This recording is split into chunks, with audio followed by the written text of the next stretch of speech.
Pemirsa, viral kasus dugaan malpraktik yang menimpa seorang ibu muda di Kota Bekasi yang mengalami kelumpuhan total usai menjalani operasi sesar saat melahirkan anak keempatnya di RSUD Dr. Casbullah Abdul Majid, Kota Bekasi.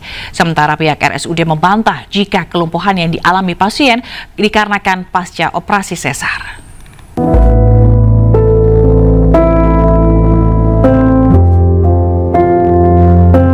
Rati Rainada hanya bisa terbaring di kasur lantai rumahnya di Kelurahan Pedurenan, Mustika Jaya, Kota Bekasi. Ibu muda 30 tahun ini lumpuh total usai operasi sesar anak keempatnya di RSUD Dr. Casbullah Abdul Majid 9 bulan lalu. Saat operasi, Rati diduga disuntik obat bius kadaluarsa dan tidak bekerja maksimal, sehingga saat pembedahan Rati merasakan sakit yang luar biasa. Pasca operasi sesar, kondisi Rati makin lemah. Diagnosa dokter yang menanganinya berubah-ubah, mulai disebut mengalami TB tulang hingga saraf putus. Akibat lumpuh total, Rati harus kehilangan pekerjaan, ditinggal suaminya. Ia kini harus menafkahi keempat anaknya dan bergantung hidup pada orang tuanya yang bekerja sebagai ojek pangkalan. Saya minta dibantulah keadilan. Artinya akan menempuh jalur hukum atau? Iya. Biar ya keadilannya aja buat kita, buat anak-anak juga. Iya, ada tanggung jawab lah ya. Iya betul Pak. Terkait dugaan malpraktek, pihak RSUD Dr. Casbullah Abdul Majid Bekasi membantah kelumpuhan akibat obat bius kadaluarsa. Pihak rumah sakit menyebut kondisi Rati akibat TB tulang belakang yang parah. Ketua Komite Medik menyampaikan bahwa seluruh dokternya juga merawat dengan baik dan kemudian bisa dibolehkan pulang, walaupun tadi dengan kondisi yang tentunya tidak kembali seperti awal karena sudah ada penyakit. Nah, itulah upaya-upaya dari kami Rumah Sakit Umum Daerah sampai hari ini pun ketika ada keluhan dan PIC-nya sudah kita sampaikan kalau mau butuh pengobatan dan lain-lain kita fasilitasi. Bukan hanya kepada Nyonya RR, tentunya kepada semua yang membutuhkan perawatan di RSUD Casbullah.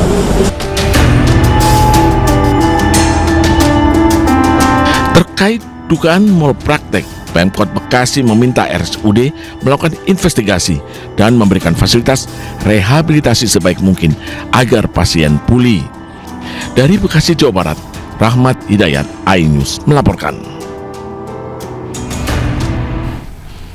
Dari informasi lainnya, pemirsa, ratusan orang tua murid antri untuk mendaftar sekolah swasta gratis tingkat SMP di Kota Depok, Jawa Barat. Nantinya ada 2.500 siswa yang akan ditampung di 33 sekolah swasta gratis ini.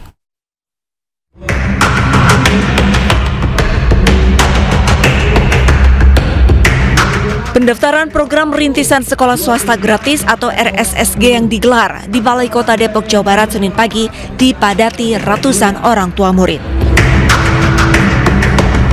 Para orang tua yang mendaftarkan anaknya ke tingkat sekolah menengah pertama ini membawa sejumlah dokumen seperti fotokopi kartu keluarga berdomisili di Depok dan surat keterangan lulus sekolah dasar.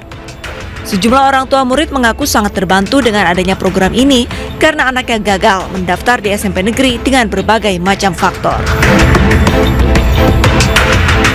Ya, alhamdulillah ya kita bisa dibantu karena kemarin kita masuk ke SMP 15 nggak terima karena dengar info dari warga ada swasta gratis.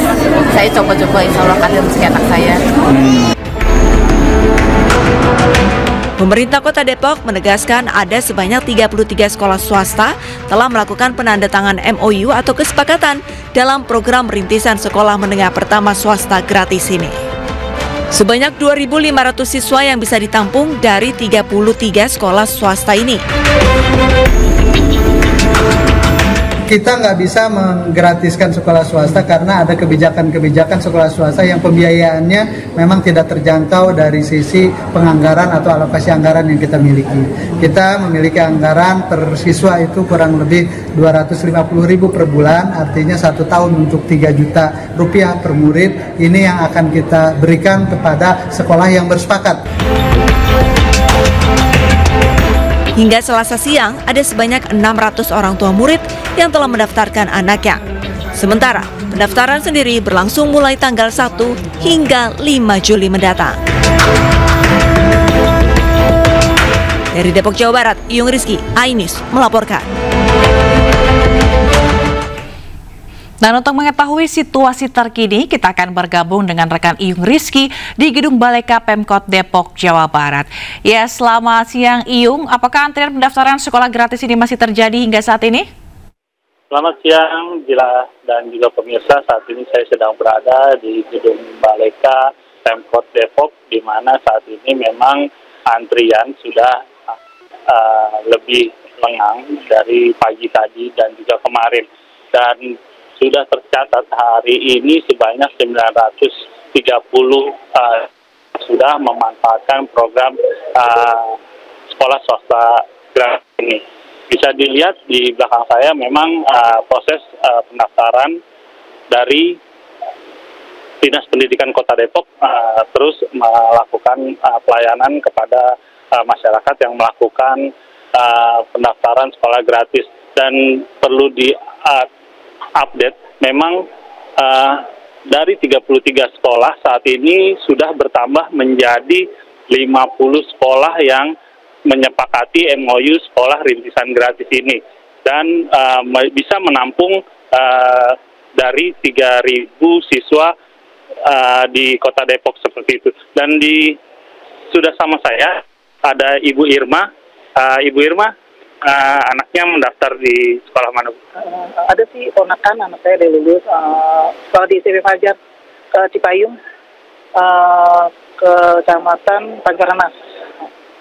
Bu, apakah Ibu sudah melihat sekolahnya, fasilitasnya seperti apa sih? Fasilitasnya bagus, maksudnya banyak sih, baiklah gitu. Maksudnya kan dari anak saya dari yang besar, yang nomor 2, nomor 3 di situ semua. Sekolahnya di situ di SMP Fajar itu. Tidak kalah dengan fasilitas di sekolah negeri seperti itu? Sama lah gitu, maksudnya setara 11-12, terus dekat-dekat rumah juga kan, dekat rumah. Dengan adanya program ini tanggapan Ibu seperti apa? Ya alhamdulillah sih, maksudnya bisa terjangkau lah gitu kan. Biasanya kan uang pangkal kan kalau bisa belum lunas kan boleh kasih seragam. Jadi karena pas ada program ini ya alhamdulillah jadi bisa bayar, maksudnya bisa bayar semua, bisa ada seragamnya gitu. Terima kasih. Saya sama-sama. Ya, pemirsa dan juga Jila, memang pemerintah Kota Depok sudah menganggarkan sebanyak 3 juta per tahun untuk satu siswa.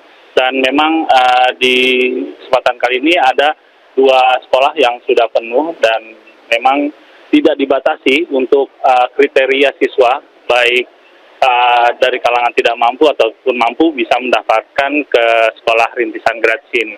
Itu Jila.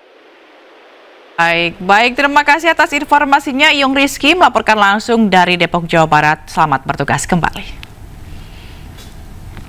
Ya pemirsa, Komisi 5 DPRD Jawa Barat ungkap pemerintah tengah mengkaji kurikulum muatan lokal pendidikan karakter sehingga kedepannya tidak perlu lagi mengirim siswa bermasalah ke barak militer.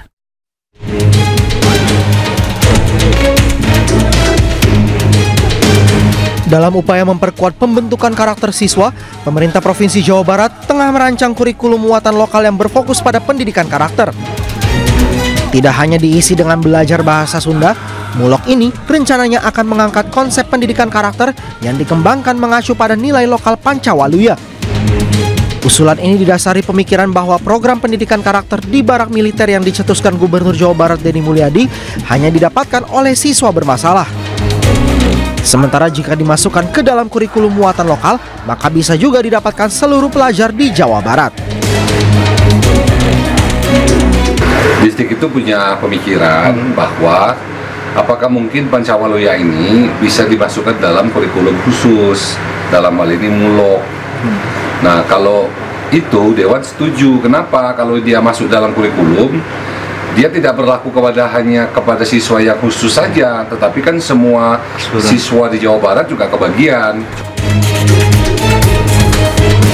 Sebelumnya maraknya kasus tawuran serta pelajar yang terlibat geng motor membuat KDM mengeluarkan aturan khusus untuk memiliterisasikan anak yang bermasalah. Program itu bertujuan membentuk karakter disiplin dan tanggung jawab. Kan kita ini dari dulu ngomongin geng motor nggak selesai-selesai. Anak-anak yang mengalami problem di rumah sehingga berdampak tidak sekolah tidak selesai. Hari ini kita akan merumuskan dengan para bupati wali kota. Nanti anak-anak yang orang tuanya sudah tidak sanggup lagi untuk mendidik, nanti akan kita wajib militerkan.